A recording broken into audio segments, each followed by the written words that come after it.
nanay. So, para ito sa plaza. Ngayon, hindi pa sila nakauwi. Nakauwi sila. Oo, ito yung sabi ko, ba't sila hindi sila nakasama yung nanay? Nagpunta na sa plaza, sinundo mo pangalan Kaya namin. hindi sila nakasama doon sa aksidente. Oo, yung tatay lang ang nandun. Pag uwi nila, wala na silang bahay.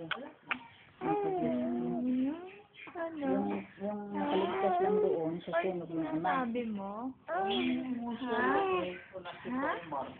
Yung nakatakbo. Ano? Ang nasunog ng maliliit. Apat. 5, 6, 9. Lulong Ibig ka tumingin sa sunog video, ng ama ha? sa taas. Lulong tumingin niya, ha? Ha? Ay, naku. Eh di, doon sa Ano? taas yung kasira kung gano'n. Kwento ka pa, Oo, kaya kwento. na Bilis, sila usap kaagad mo, ang mama. natupok, hindi yung Oh, sa baba, usap mo, kasi usap, sa mama. baba, ano, kumbaga hindi kaagad ang ano, siguro, na malaya nila mainit.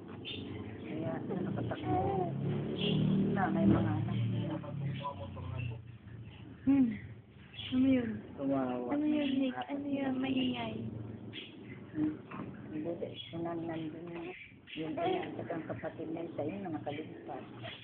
Dalawa na lang anak nila. Imbes na 6, naging 2.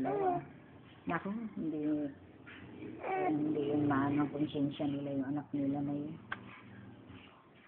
Buuin mo yun, namatay lang sa sunan. Tapos wala na silang bahay.